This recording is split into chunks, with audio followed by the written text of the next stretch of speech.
All the eugenics and the soft kill that we've seen, again, soft kill is something that kills you 20 years later, so you don't know what kills you. You don't know what caused the disease. You don't understand the underlying chemical or biological precursors or binary systems that mix together to create that degenerative disease. And then coming in with the soft kill weapons. We were made aware of health complaints following installation of smart meters, and we wanted to verify this using our field work. So I measured the field of about 30 different people while they stood 1 foot in front of the smart meter, and in every single case, the human energy field was obliterated as they stood in front of the smart meter. We wanted to then verify this at the physical level using dark field microscopy. And then we also did a control group to find out if the old analog meters had the same effect on the blood as the smart meter. So in our first slides, what we see is normal cells, and the structure of the cells is intact and sound. This is what we would expect from a normal sample. With the subject standing 1 foot in front of the analog meter, there were no significant changes to these blood samples in any of the 3 that we tested. In our second set of tests, we're using the smart meter. Before the exposure, we see the same thing as we saw in the first samples. Normal cell walls, fairly separated and looking healthy. So after 2 minutes of exposure in front of the smart meter at about 1 foot away, we see a totally different story. Sample 1, you can see a lot of degradation in the cells. The cell walls have been broken, and you see changes in the cells, which are called mycoplasma. It shows a mutation to the cell. In the second sample, we see a different type of degradation to the cell membranes. You can see a corrugation here. This is called bottle cap formation, and it's known that this occurs due to oxidation or exposure to free radicals.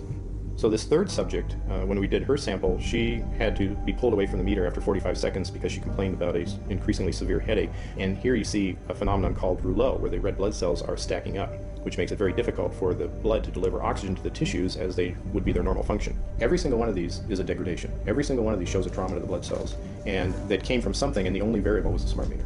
The good news in all this is the patient and the blood can return to normal once they have been removed from the influences of these stressors. So this thing about electrosensitive, 3 or 5% of people are affected and everyone else is okay. I mean, what do you have to say about that? There are changes whether they feel them or not. Maybe they're not out there complaining about it or trying to make other people aware of what it's doing to them, yet they're still being affected by it. What's going on here? This is a wireless device, which is unproven scientifically, which all the evidence so far proves is dangerous or questionable, which should therefore be studied intensely before it's released to the public. Clever people called the technology smart to make it seem intimidating so no one would question it. Some smart ad man came up with that and got paid $300,000 to call it a smart meter so you would feel less knowledgeable, which they know we feel, and then you wouldn't question the smart people putting it in your house.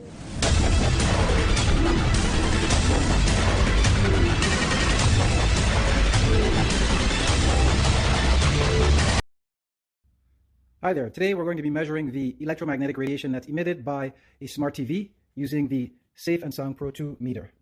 The TV is turned on, as you can see, and we're going to turn the meter on now to see what readings we get. Keep in mind that the Bioinitiative report says that we want to see readings between 3 to 6, below 3 to 6 microwatts per meter square. So that's the precautionary target. And at that level, we would see the yellow light on the meter come on, which would be this light. So we really want this green light to be on. Yellow means precautionary according to the Bioinitiative report. And then orange and red lights mean we're just in dangerous levels of electromagnetic radiation. Okay, so let's turn on the meter. And you can see we're getting very high levels from this television. 17,000 microwatts per meter square. So that's a lot. It's the red light is flashing, and the maximum level that the Bioinitiative report recommends is 6, and we're currently getting peaks of 14,000. Sorry for the flashing in this display. It's not the display itself, it's my camera having trouble with picking up this because of the light angle. But yeah, so you can see extremely high peaks coming from the TV as the TV is on. Okay, so now we're gonna use this remote to turn the TV off. Okay. Okay, the TV is now off, and it's still pulsing at a very high level. So TV's off, the pulsing continues. So these TVs, for whatever reason, continue to send out incredibly powerful pulses even when they're turned off, because they're searching for Wi-Fi, or they're searching for Bluetooth, or they're searching for your phone to connect to. They're searching for something to connect to because they're a smart TV, and they search even when they're turned off. So how do you protect yourself from this incredibly powerful electromagnetic radiation? Look at that, just pulsing at extreme, right? 18,000 microwatts per meter square when the max recommended is 6. So I joined the Royal Navy in 1960, and I specialised in microwave warfare. Radar, obviously, which uses microwave, but they don't just teach you radar, they teach you all about microwaves and other uses. So I understood about microwave warfare and how it can damage people, how it can harm people. And when I finished with the Royal Navy, I was also a diver in the Royal Navy, and microwaves are used in underwater mines as booby traps. Which actually got me interested, because I was actually taking a bomb to pieces underwater, and it was too complicated. And I brought it to the surface, and my partner that was on the surface that said, don't be an idiot, take it back down. He said, if somebody's beaming you with microwaves, they'll go right through you, and as you open the casing, trigger a photoelectric cell, and it'll blow all of us up. And then he said, if it doesn't go through to the bomb, it'll aim it at your head and make you make a mistake. And that's really got me interested from that point, because I thought, well, how can microwaves going into your brain make you make a mistake? And I asked a lot of questions. I have a very curious brain. And the forces, they're very good at explaining things and telling you things. So I did that, and I also did a medical course while I was in to help me understand everything. And when I left, a small part of my job was to question captured agents, spies, terrorists, because microwaves then were used as weapons, as they are today. It is a perfect stealth weapon. And when governments don't like a group of people, for instance, the ladies who protest at Greenham Common in England about the American missile base, they were microwaved. We microwaved Catholics in Northern Ireland to make them sick. It goes on all over the world. And it's a weapon that you don't know you're being targeted, because the dose is very, very low, which is actually more dangerous than a high dose. It's very, very low, and it may take a year or two, but you can cause neurological damage and cancers with low-level microwaves, and you can make all your opponents sick. It's a perfect weapon for a government to use. So that was going on, and I gathered all the information about that from people who were captured from other countries to find out what technologies they had, what pulse frequencies they used. But as I said, it was only a small part of my work. But because I was highly trained in it and I was useful, it just became part of my working structure, along with master criminals and terrorists and all sorts of people that I found incredibly interesting, actually, to talk to. Very, very interesting. And then when I left there, I took a job teaching, and I taught advanced level physics, and I specialised in nuclear and atomic radiation, and again, microwaves. And I've just always been in microwaves. And then it was a doctor. I went to see a doctor once, as most teachers do, with a sore throat. And he said, as most doctors do, it's viral, there's nothing I can do for you. And I was leaving. And he said, hang on, Barry, he said, you're a physicist? And I said, yeah. And he said, can you explain something? He said, I went to a house that had a cot death 5 years ago. And the family moved, and a new family moved in, they had a new baby. The cot was in exactly the same place, and there was another cot death. And he said, 5 years apart. And he said, there's a transmitter the other side of the child's bedroom wall. Could the transmitter cause the cot death? And I said, I don't know. I said, but I'll look into it. And then I found that microwaves were involved, and I knew what microwaves did. And a while later, I went back to the doctor, I wrote a paper on it, and I said, there's your answer. Microwaves can cause clot death by 2 or 3 different mechanisms. There's your answer. And then, for some reason, he told somebody who told somebody, and people started phoning me up and writing to me, saying, can you explain this, or can you help with that?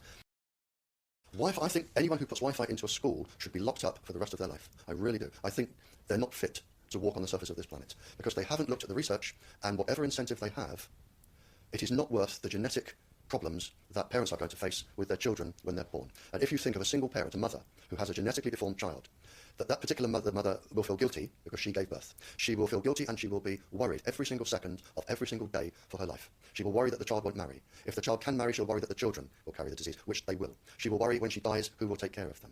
So you are condemning both the family and the children to a lifetime of absolute hell. And this is already published. It is available to look up. It's what I call intentional ignorance. They are offered some sort of incentive, and they think, oh, this is going to be good, we'll have it. And it's also been documented in the Cold War, when women were deliberately microwaved. So we know it does happen. The documents are there. And what you're risking by putting Wi-Fi into schools is the future generations of all of these girls. But it gets worse. Because this particular DNA, the mitochondrial DNA inside you, and the DNA inside you, the mitochondrial DNA, you can trace, unchanged, to your mother, her mother, her mother, right the way back to the beginning of the human race in Africa, the Stone Age. You can trace your ancestors, if you could, right back to the very first lady. It is unchanged. And that is being unchanged in your children, which means if you damage it, your child could be genetically damaged, then her child, and her child, and her child, forever. You are condemning the future generations of every single child until there are no more lines left in the female in your family. You must stop. A female must stop producing children for this to stop. So when you put Wi-Fi in schools, what you're saying is, for the sake of a little bit of money that saves getting a workman in to drill holes through the walls to feed cable, because it's cheaper, we're just going to put Wi-Fi in, but you can have genetically damaged children for the rest of your family's career. That's what we're saying. Join the Royal Navy. McClellan and others say the meters make them sick. We feel that those among us who are electrosensitive are like the canary in the coal mine. They're the early warning signal. For a minority, about 5% of the public, it will cause immediate health problems. That includes heart palpitations, headaches, brain fog, inability to sleep at night, all of these kind of things. I've used 1,700 papers to compile this and my last talk, but you're welcome to come and look at them and criticise them and say, can I have a copy of this, and take it away for whatever you want to take it away for. But I don't say a single word unless I have documentary evidence.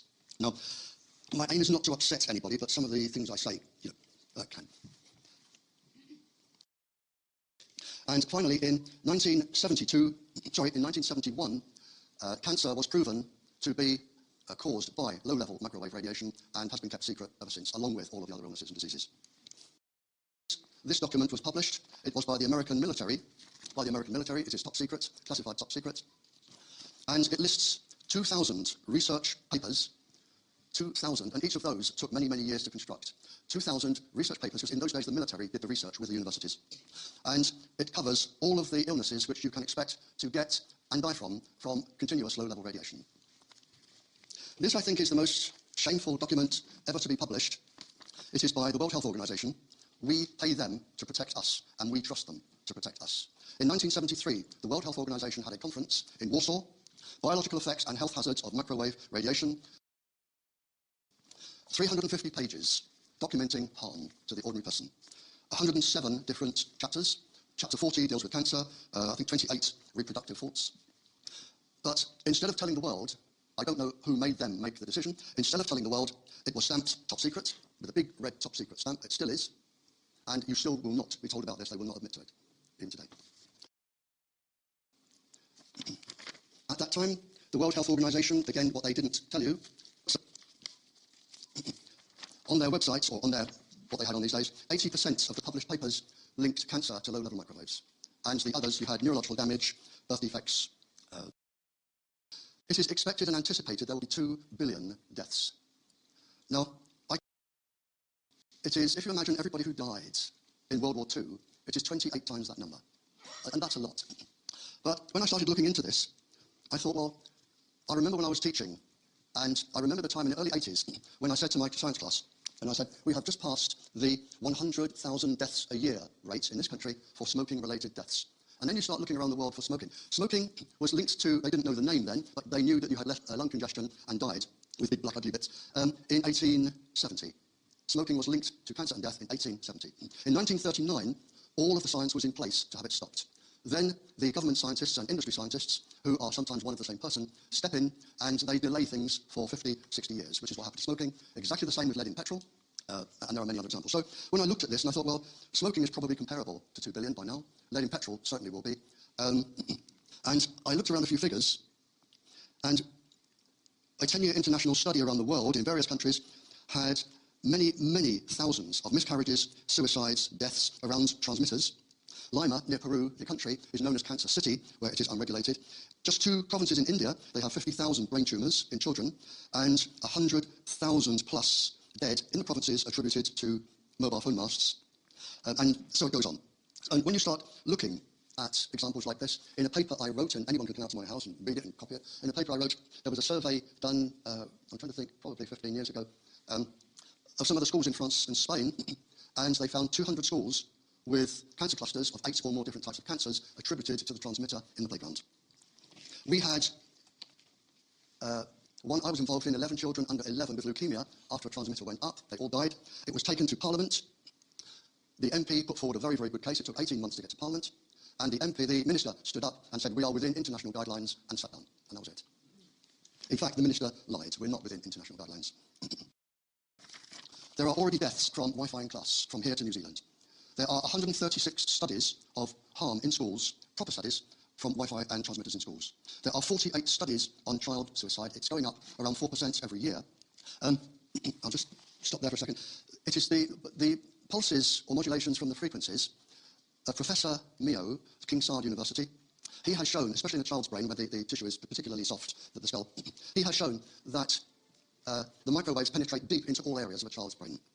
And a scientist, Penifael, P-E-N-I-F-A-E-L, in 1997, he listed a list of 1 to 600 pulse frequencies that could cause neurological and physiological damage in the body.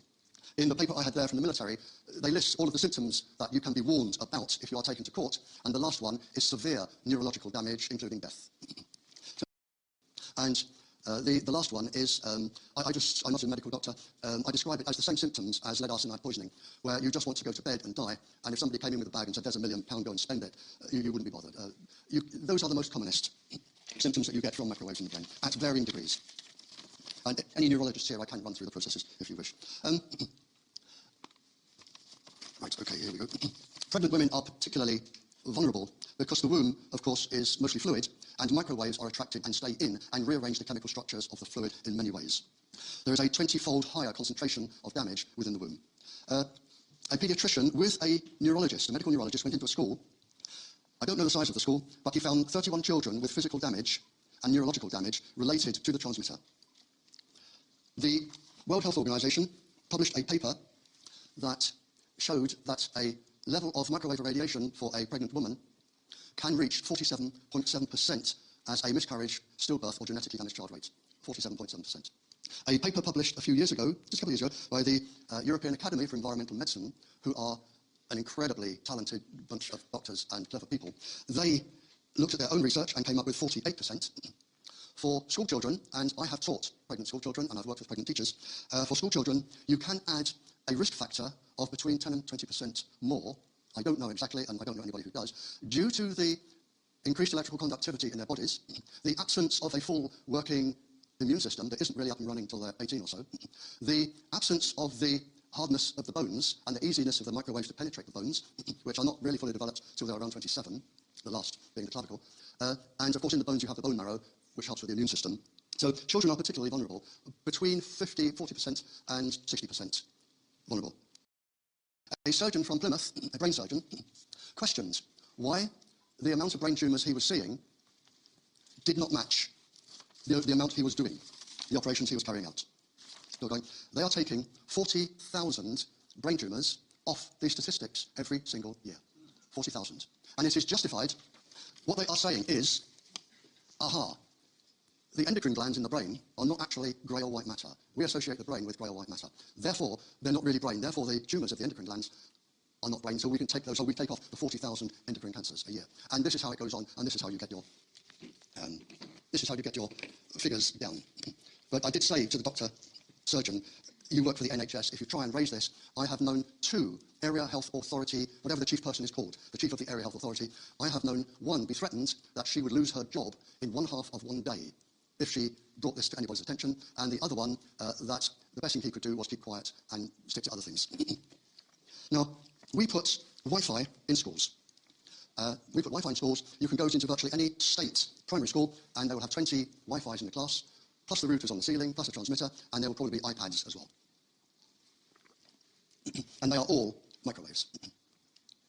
What you are not told, and if you are a school governor or a decision maker, what you are not told when you put these in front of our 5-year-olds or even 4-year-olds these days, what you are not told is that the Wi-Fi in your classroom or your children's or grandchildren's classroom or their bedroom, the Wi-Fi is in the same category for danger.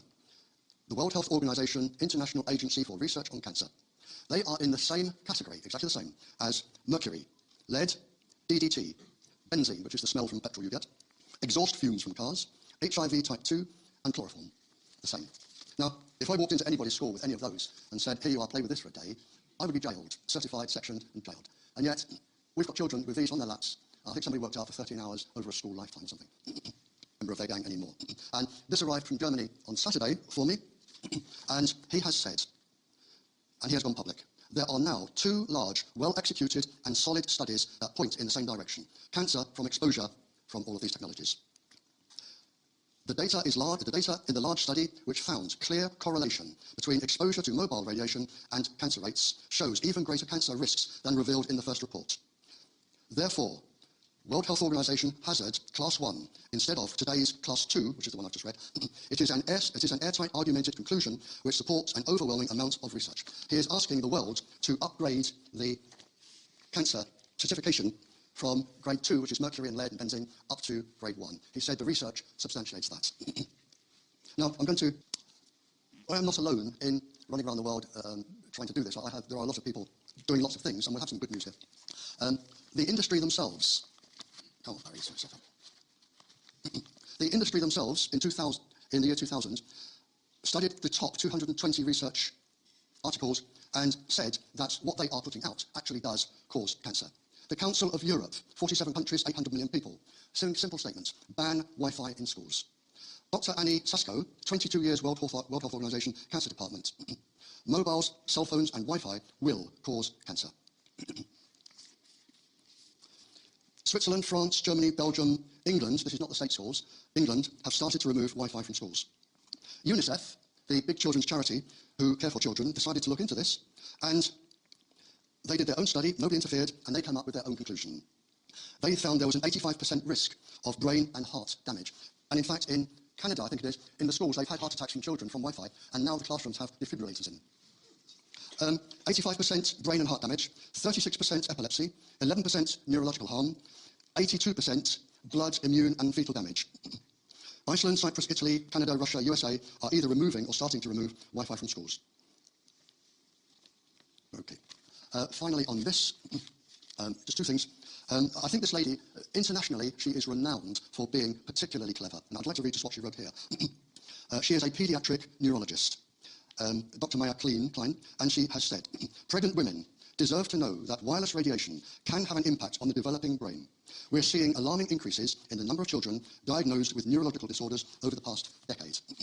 And finally here, I've got an article here, I won't take it out and show it to you. It's a very large article, published in a science journal, and because he was so worried, and with no disrespect to some of the people here, and I know some of the people here because I know them, are recognised nationally and internationally for their knowledge. With no disrespect to the people here, Professor Yuri Gregoriev, who is chair of the Russian Federation for Nuclear and Atomic Sciences, and probably the most knowledgeable person on the planet concerning microwaves and harm, he came over here for one specific purpose. He wanted this article published, which it was, and he gave a lecture, and he wanted to warn our government, do not put microwaves in schools. Do not put Wi-Fi in schools. Wi-Fi will have severe neurological damage and physical damage to our children. He came all the way over here just to say that and to warn us. And anyone wants to see the... But it says here, governments, the CIA and governments will, not might, will, can and will use wireless smart appliances as spy devices. You're going to be spied on. Exactly. And there are 15, up to 15 in your house. But the thing is, legally as well, they are coming in with them and putting them down without asking you. Yeah, they don't need your permission. They're coming in some cases, because if it's a council house, you have no say. The council sign it off. So they are coming in saying, this is the equipment, we're putting it in, you cannot stop us legally, you cannot stop us. And we're going to microwave you in your house, and you cannot stop us legally, is what they're saying. With what we now know to be a class 1 cancer causing... Yeah, absolutely. And they're going to spy on every word that is said in the house. They will know exactly where you are. And you look at the departments that are going to look into this, that will have access to this. Forget organised crime for a moment, because it's all Wi-Fi, and all you need is a car parked out the front to pick up everything, to hack it. But it is. All you need is, because it's Wi-Fi, you see, smart meters can be fitted with fibre optic cable.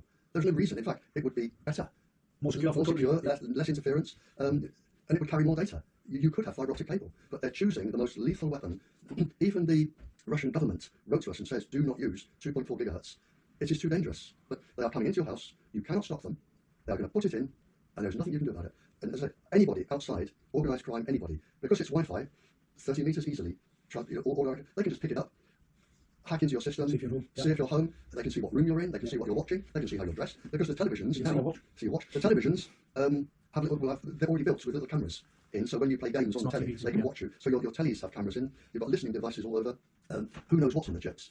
Yeah. So anybody can park outside anybody's house and pick up every single thing that is said, done, they can watch what's going on, and the councils will come in, and if you've got a lodger, they'll say, hang on a minute, you said you can't do this, or you said you can do this, and we're watching you. And for instance, if you say I live here alone, and a loo flushes, and a tap runs, or the telly goes on at the same time, they'll know there's more than one person in. It is the absolute. You may as well have big cameras all over your house and have everybody watching. But it says here they can and will spy. You'd be better off with a camera, because it wouldn't be as dangerous to health. Yeah. The number one thing, Barry, being used to discredit market. That 5G is here. It's actually already here. They're rolling out, the smart meter rollout, the IoT rollout, smart, anything with smart, it's all integrated. And 5G, the 5G on those antennas is, as we showed in that document before from Harvard Technology, it's the spy on every device in your home and on you. Do you gentlemen... What I can't understand is, it is published. I've published it. I've published it from my own research. The World Health Organization published it before the John Stonehouse, before he was dismissed for publishing the truth. The European Academy for Environmental Medicine have published it. Now, we have all published it, and there is the proof that in 3 generations, only 1 in 8 children can expect to be born healthy, because this goes straight for the reproductive organs. So we know in 60 years, a child born today, by the time that child reaches 60, 70 years old, you can only expect 1 in 8 children to be born healthy. It is published in a scientific journal that in the animal kingdom, we expect to lose most species in 5 generations. So I can't understand that there are better ways of reducing populations than killing people. Much better ways. So I can't understand why the people behind this, and this goes back to 1999, when then it was just over 300 companies, big companies, the big powerful ones, got together and said, we will call ourselves Wi-Fi, basically. And we will go everywhere Wi-Fi. That was 1999, and everything will be Wi-Fi'd. Wireless, in other words. The 300 and whatever it was companies have now grown to around 500, which includes all your big computer companies, the BBC, your big... The BBC is not saying anything about the dangerous effects of 5G. The big media moguls. You've got 500 of the most powerful countries in the world. And what I would like, or what I can't understand, is if you or I did this, if we went around killing this number of people, and it's murder. It's murder. Absolutely. If I went around with anything and caused the death of this number of people, I would be taken to courts for genocide. Well, Barry, I'll just show you this picture. It would be genocide. I'll put it on the camera first. This was a child in the gated area, and his father's sitting here watching this. This is a child who suffers, as you know, what microwave radiation causes.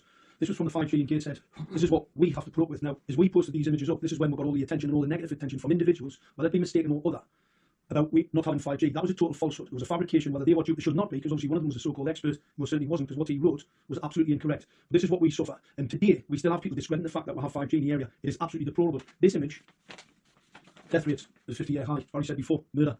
That's what that is. Yeah, it's murder. That's what's happening today in the West, from technologies that have been untested, unproven. And the recent work I've been doing with the US government people, right, where Congress have now stated quite clearly there is no research at all to show that this technology is safe. The industry have admitted, the FCC have admitted, the FDA have all admitted in their own admission, there is no safety or research data to show 5G is safe. That means it's in breach of the Nuremberg Code and is most certainly an indictable crime.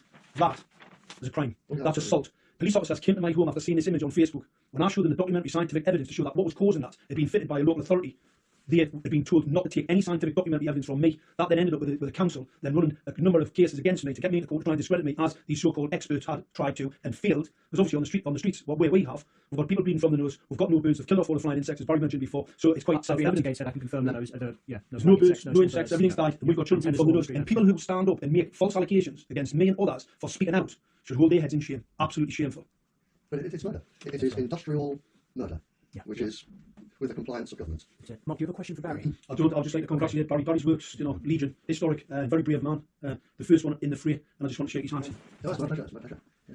Have you heard about Mark before? Yeah. Okay. All right. What have you heard when you Basically, the same reason. He's put his head above the parapet, taking risks as we do. Death threats, threatens with courts, you name it, we have it. But somebody has it. And this gentleman here, I don't know if you've told us that story, Jerry Flynn, Captain. Yes, I know Jerry Flynn. Captain Jerry Flynn. I've worked with him for years, known him for years, and he's published all of the government. He's published all of the, a bit like the whistleblowers. Hidden Dangers by J.G. Flynn. Captain J.G. Flynn. Yeah, microwave warfare. He's published it all. Brilliant. Do you want to tell Barry briefly about Save Us Now? Well, it's what actually happened. We took this to all the political parties. Believe that somebody would do something, because this is mistakenly. People, you write your local MP, you write your local councillor. All we got was either no feedback. What we decided to do was to actually set up our own political movement to sort of generate people's attention towards this particular outrageous crime that was being committed upon them in secret. We started to do that. The whole thing started to grow quite a bit. There's a lot of very, very interesting things happening. But the most important thing, Gateshead Council pushed me into a number of court cases where I had to defend myself. I've defended myself, and obviously within one case in particular, the judge stated that the 5G risk must be debated. Obviously, they're not debating it because, as I said in the early doors, and as Barry will attest, these people need to be in prison. So consequently, they're like criminals running away, hiding the evidence, basically like Hillsborough, Jimmy Savile, all that. Unfortunately, we don't have 20 or 30 years to try and chase them down. So what we're, because unfortunately, the science supports what Barry and I are saying. That is a matter of fact. It is incontrovertible. We need to see these criminals in a court, and we need as many people to get involved, get skin in the game, get involved, and actually wake up. Your life depends on it. I think the priority is not to get it into your schools. That is the first priority, because it attacks the immune system, it attacks the reproductive system of the girls, and the boys, but the girls mostly. The other thing we've not touched on, and I'm sure the people putting this out have no idea, are the pulse frequencies.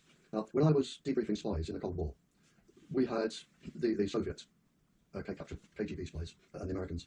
I made a list of 30, 40 different frequencies that could cause, pulse frequencies that could cause 50, 60 neurological and physiological harms to people, which included cancer and death. Today's list is in excess of 750 pulse frequencies. A professor, I always get his name confused with the university, but there's a professor who has shown that the pulse frequencies penetrate the skulls, as they would, being microwaves, and actually do go right into the brain. And there is another professor that has shown they do, in fact, alter the programming of the brain. There's nothing new there. The first paper on this was written in 64 BC by Ptolemy, who used radiation behind a heated up metal and various minerals behind a wooden wheel, solid wheel, and he drilled holes, and he just spun the wheel, and you got the pulses coming through to the eyes.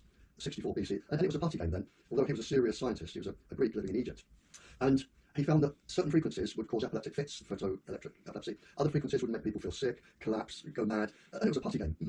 It's still being used today. There are now a list of 750-ish frequencies.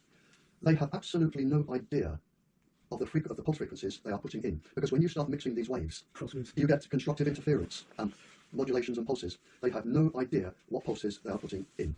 And the most common, and I won't go into the brain anatomy, the most common symptoms, and you compare this with the behaviour now of children, and this is published, the most common symptoms for pulses going into the brain are there's another pulse frequency that will collapse the bowel, collapse the lungs, change the eye structure. They will do everything. But hallucinations is common, and what I call the same symptoms as lead arsenide poisoning. In other words, you really can't be bothered to get out of bed, and if there was £1 million on the floor, you'll just leave it there. Now, look at the children. Addicted to phones. In fact, we've got cases of children smashing their parents in the fist, with their fists in the face, to try and take their violence, suicide, aggressive behaviour. Look at what is being manifested now. One quick thing also, I do mention was Barry, is that a lot of these leaders of countries are blackmailed by the telecommunications industry, where they've signed off on something, and telecommunications, if they say, oh, we want all this stuff removed, all the 5G removed, the telecommunications in the small print, they can say, okay, you've got to continue to pay us what we've lost out. Yeah, absolutely. What the industry do is they go in and they tend to target. I've made a list of something like 24 people who are actually controlling 42% of the planet. With the, if you don't get too warm in 6 minutes, it is deemed safe for a lifetime whole body exposure. Around 20, just over 20 people. And the safety level in this country, and Canada and Australia, New Zealand, lots of Europe, the safety level is if you do not feel too warm in 6 minutes, it is deemed safe for whole body lifetime exposure from the womb forever, which is absolutely. And coming back, they tend to target 1 or 2 people in the country, no more, to say this is deemed safe. Our experiments show it is safe. There are radio waves. We've had radio waves forever. Sign here. And I've been to one country, Malta, where I spoke to the government in Malta, and I said, look, forget the government. They don't have degrees in nuclear and atomic physics, and wouldn't know one end of, generally, a microwave from the other. Who are they asking? Ministers. Who are they asking? And then you start going up the pyramid, and you'll find that in most countries, there's 1 or 2 or 3 people. In Malta, it was 1. They went for 1 person. And he said, yes, thank you very much, where's my salary?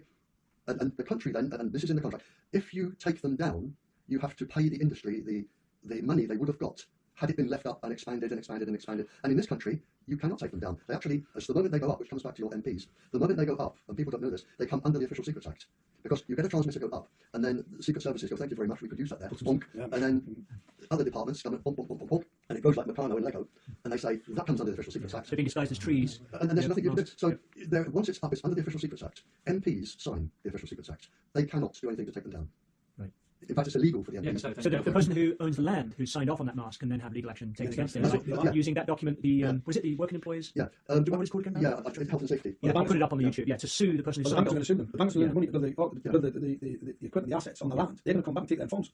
Because obviously the banks sued them, right? And then they come and take them up for free. So any farmer putting this equipment on his land, you're going to lose your farm. But what the industry have done, when you sign now in this country, and I'm not trained in law, this is as I understand it from talking to legal people, when you sign it, then it's either the school principal or the school governor that is now legally responsible, or the factory owner or the council. But you'll find, I think, councillors and MPs are immune from prosecution. Unless, and somebody said this to me, unless you bring a civil charge against them using their Christian name, John Smith, you signed for this under the civil law, you have caused my daughter to die, I am taking you to court. Then they don't have their immunity. What you can do, Barry, you can actually sue them on that. It's a law. All these public officials have what's called a duty of care law. Yeah. All right. And if they're misfeasance in a public office, can carry with it a life sentence. Yeah. And that's what we're about. We're actually organising now to get these characters in court. Obviously, the kids, thing is absolutely outrageous what happened there. Yeah. But let's just be absolutely sure. They are murdering children, causing the miscarriages and suffering of the mothers. It is industrial murder by stealth. Simple as that. And the people signing don't actually know what they're signing. But it is genocide, and these people are guilty of genocide, and I would like to see the world court take them for trial. Well, Barry, that's what. There's the 5G mask up in the US, and there's 4 children in that school who just developed cancer in that one classroom. That's right. It's on my website. Thank you, gentlemen. 5G, regular 4 and 3G, Associated Press, London Guardian, they have to even admit it because they're telling you, like on the cigarette package, it'll kill you. They morally have to tell you. But then they just kind of hide it in the back. Wired magazine, brain tumors double. Scientists say it's cell phones. It's directly right where the cell phone is, right where the transmitter is. It's microwave. It raises the brain temperature. That's in the Washington Post. A degree after about 15 minutes. 5Gs are even stronger. And they're in your Connect boxes. They're in your Xboxes. There it is, Defense Intelligence Agency. Biological effects of electromagnetic radiation, radio waves, and microwaves. Eurasian communist countries. And they're getting into tests going on in the 50s and 60s with that. So, and it's in the Daily Mail. It's in Popular Mechanics last week, in Popular Science. It's everything I told you word for word. But one of the things is piecing everything together. And one of the things I found, we'll publish all this stuff too, is that Dr. Frey with the Office of Naval Research, he injected rats with methylene blue. And methylene blue, so under different types of imaging technologies, you can see where it goes. They use it to find out. And none of the blue crossed the blood-brain barrier. And so When he exposed the rats to pulsed EMF frequencies, even low range in the cellular range, all of a sudden, the methylene blue went into the brains of the rats. Now, what does that tell you? What's the grand scheme of things? What's really going on here? That means that you can transport metals, transport nanoparticles into the brain by using EMF frequencies, by using cell phone towers, by using routers, by using cell phones. And not only that, it also increases the permeability of the intestinal lining as well. Now, not only that, but you have birds that are dying off everywhere. You have insects that are dying off everywhere. You have trees that are being affected by the electromagnetic frequencies. Because of you have Agenda 21. So now you can see the whole picture. If we take it even further to the fluoride in the water, which was at the end of the Second World War, with the government sent Charles Eliot Perkins, who was a research worker in chemistry, biochemistry, physiology, and pathology, to take charge of the Farben chemical plants in Germany. That's IG Farben. If you go on and you look at the history between IG Farben. He was told there was the chemists had a scheme which would be worked out by the war and the German general staff, and that was to control the population in any given area through mass medication of drinking water. In this scheme, sodium fluoride occupied a prominent place. Now, Perkins has came out later and said repeated doses of infinitesimal amounts of fluoride will, in time, reduce an individual's power to resist domination by slowly poisoning and narcolizing a certain area of the brain that will then make them submissive to the will of those who wish to govern them. Both the Germans and the Russians added sodium fluoride to the drinking water of prisoners of war to make them stupid and docile. What the adding of the fluoride component has to do with this whole EMF thing is it's all about being able to transmit frequencies through the pineal gland and to be able to turn on your immune system. If you look at what the pineal gland does, there's actually a crystal in everybody's pineal gland. I mean, that's been proven, and you can, through autopsies of people, they can determine your spirituality level. Just they dissected pineal glands of monks, and they found bigger crystals in the pineal glands of monks than they do normal individuals. So by increasing the halogens, the bromine, the chlorines, the fluorides into the water supply, it creates a calcification of the pineal gland, and it alters the pineal gland so the pineal gland doesn't function and operate effectively. Well, guess what? The pineal gland also produces melatonin, and melatonin is used to help with your gene sequences, to help repair the DNA in your body. So if you look at all of these things and what the general scheme of things is, the insiders that we've talked about, and Alex has talked about this many times, is what is the grand end game, or what is that they're going to do? What is this disease X? What is this biological warfare? With the introduction of the 5G and everything that's going on, the calcification of the pineal gland, the lack of production of the melatonin so you can repair your genes, all of that is leading to what I think, and controlling the oxygen, is it's going to be very easy to introduce and control a biological weapon. Here's the bottom line. They admit it's massively causing cancer. They admit they're using it to influence our minds. They admit they're watching us. They admit it's all illegal. They're telling us they're doing it. Why are they telling us? They have to, because it works off of the negative power with the elite that are the Satan worshipers and everything. It's a giant sacrifice. Because of the karmic debt ratio thing that they have going on, if they tell people what they're doing, they're not necessarily responsible. And they say that esoterically. So they have again, to folks, the media will say we believe this. It's what they believe. I got to do 5. We'll get him. This gets me so upset because I'm looking at all the news articles. I have the studies. I've talked to the globalists. I know the plan. The name of this big 5G company is the goddess of baby girls, and it's a uterus upside down. And we know that this fries eggs. It fries sperm particularly because it rubs the molecules together. It's a microwave. It heats them up, and it does it to the atmosphere. And you can see everything they say they're trying to stop, they're trying to do. And the environmentalists don't care. They just hate humans. But this whole thing's killing everybody, and it's like it's not even human. Well, it's a fallen angel. It's the devil. It's the only thing that makes sense. This is an anti-human exterminist agenda, and it's told its minions, the humans that have sold out to it, you'll live forever, but you're going to give up your body and merge with a machine. I mean, come on. That con game is so obviously ridiculous, and we got told 2,000 years ago this was coming by the good guys. And I cannot believe we're going to sit here and put up with this crap. Everybody's in this train.